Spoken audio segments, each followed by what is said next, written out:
For me, the Galaxy Explorer from last year was one of the best LEGO sets just for its alternative builds and for its amazing detailing all the way throughout the set. Getting an amazing recreation of a classic LEGO set like this was perfect for me and really was one of the best anniversary sets that I could have ever wished for.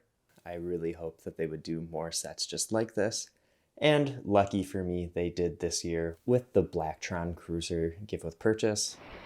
This set continues the use of that retro box design, and just knowing how much I enjoy the Galaxy Explorer, let's open up the Blacktron Cruiser and see how it is. Just one booklet. It's kind of a weird design with just the black outline of the ship. I know this is kind of the design that instructions are going for these days, but kind of unsatisfying. I know this is one of the most disappointing things for a lot of people that got this set, and for me especially, is just the amount of stickers. And then when I'm building it, I'm going to point out some of the worst areas where the stickers are applied. Cool little Easter egg is on that computer screen sticker there. It has the Galaxy Explorer, and it has 3 sets of numbered bags. Each bag produces one part of the ship. The first bag is in the main part with the cockpit and it has 3 stickers on it. One of the stickers is that screen for the pilot, which is their control panel, as well as the tracker for the Galaxy Explorer that I pointed out. It also has that main logo part for the nose of the ship. And again, another slope piece, which has texture on it, which means the sticker might not hold onto it as well over time. The last sticker for this bag ends up being kind of disappointing. It's that classic space arrow. Seeing the brick-built version on the Galaxy Explorer, it is disappointing to see it move back to stickers now.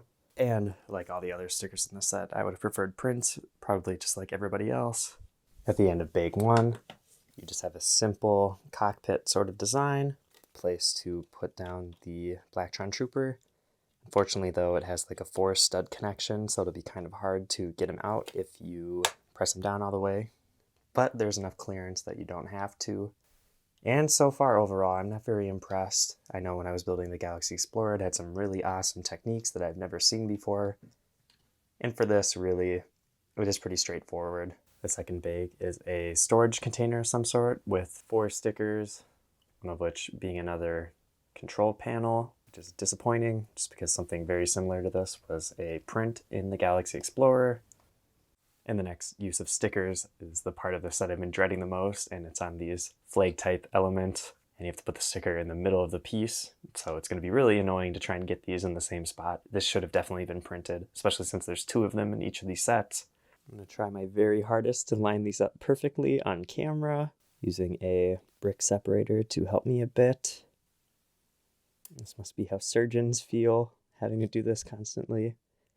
Okay, first application, not bad. This should be printed. There's no reason why it should be this difficult. Imagine kids trying to get these 2 stickers on. That'd be so frustrating. These end up being somewhat of an interesting build technique with those clips that use those headlight bricks. All fits pretty flush, and there doesn't seem to be too many gaps. You can see a couple small areas where the clips are. And again, there's clips on one half and then the bar pieces on the other. And they just snap together. The last sticker for this bag goes on this container piece. The sticker's very small, so it might get damaged if you try and take it off if you mess up the first time, like I just did there. And inside of it, a couple of black ingot pieces. Assuming you just end up throwing it inside of the ship, closing it back up. And with just one last sticker for bag 3, it's another Blacktron logo. Again on a textured slope piece, which is unfortunate again. And finally, I'm done putting on stickers. Here are the final contents of the build with the ship all put together and the side builds. And to me it was weird, the robot felt pretty incomplete, but looking at the original design, that is how it was built. But I really feel like there should be something on the face, whether it is just like a clear red stud, but they are just trying to replicate that original design. Minifigure is definitely a standout. LEGO almost perfectly recreated the original print, but also added back printing, which is brand new for this version of the character. They did a very similar thing with their updated Johnny Thunder for the LEGO movie, where it also added that back print. And just to compare it with an original Blacktron torso, you can really see that the printing is almost exact. This one's a little bit more worn, and again, just has that updated back printing, which is the only thing that'll be different basically. It's really great to see those older figures updated to more modern standards like this, especially when the air tank on the back ends up covering it anyway. For a quick comparison, here it is next to a black spaceman, which would be pretty comparable to this. And if you're interested, here is the Blacktron spaceman with that old styled helmet. It doesn't sit completely flush with the visor, but you can put it on there. It doesn't look terrible, but there are some gaps in the bottom. Now getting back to the ship, this is where the set becomes less impressive to me. It does have some moving features, like the wings pop out and fold back in. These back trans-red wings also kind of fold up and down like they're solar panels. You want to adjust to where the sun is. The back area opens up to be a cargo hold, has some tools in there, and some extra storage room. You have enough room for one person to sit in there, and it has one of those metal detectors on the front. It's kind of hard to get out. I thought it'd be kind of funny.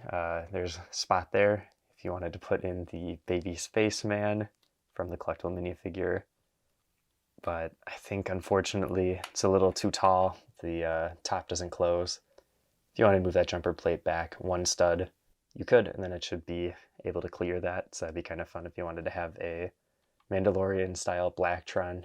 The main gimmick with this set is the modularity. You can pop off the different sections and kind of rearrange them a bit, but since there is really only 3 sections, there's not a lot you can do with the set to make it that much more different or interesting. The only thing that you can change is removing the cargo hold and putting the wings right onto the cockpit half.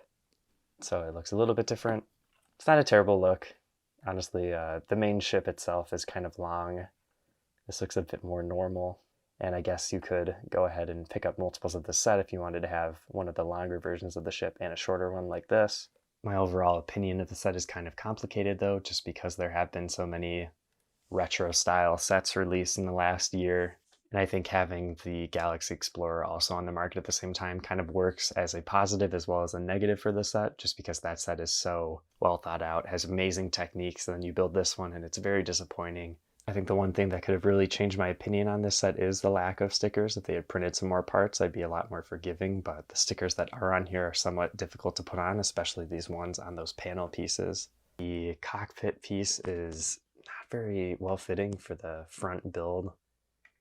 And it has to be because of the part availability, because this cockpit was also used in the Buzz Lightyear set. Here is what the Snowspeeder older X-Wing style cockpit piece could look like on here. I think that fits a lot better for that blocky sort of style of this type of ship. You'd have to move some of these pieces forward, add some more slopes probably, but I really think this could work. And another one that I saw online is this X-Wing canopy piece. I think you'd have to really change up that cockpit design to make this work. And maybe there's something with the copyright that you can't use this piece outside of Star Wars, but it covers all of the studs that are showing. It has that angled look that kind of matches the part of the ship right behind it. I don't know, I just think they could have done something a little bit more creative. I obviously didn't grow up with classic space, but I have a lot of enjoyment for this theme. I think the designs are really great and the colors really stand out. I just don't know if the set stands out enough for me to really give it a positive recommendation. So the techniques aren't good, and this one even has stickers, so everywhere that the Galaxy Explorer stood out, this one does the opposite. I'm actually pretty surprised at how big this set is. It honestly kind of has a good value to it if you look at it based on the size. Here it is compared to that Buzz Lightyear starship that has the same cockpit piece and a minifigure down below. And again, I'm just back and forth on it. For the right person, this set could be really great. I definitely think if this was a set that I could buy for $30 to $40, I'd be a lot more forgiving. But with their current practices of releasing these desirable gift with purchases, I just can't think that way. For classic space fans, obviously you're going to have to get this set, but for a general audience, the threshold for getting this gift with purchase is pretty high, honestly. Seeing this set, though, with the Galaxy Explorer makes me very excited for the future of retro LEGO sets coming out again. Never thought I'd be able to start a classic space collection in 2022 and 2023. Where it lacks on its own, it adds a lot to building a space display and adding to that world, which is really great. But if you don't have the Galaxy Explorer, it's probably pretty easy to skip this one. Let me know in the comments if you ended up getting this set, what you thought about it. And I'm going to be having more classic space content coming out in the next couple weeks. I've been Brick Ratty App. Subscribe if you want to see more, and I'll see you in the next video.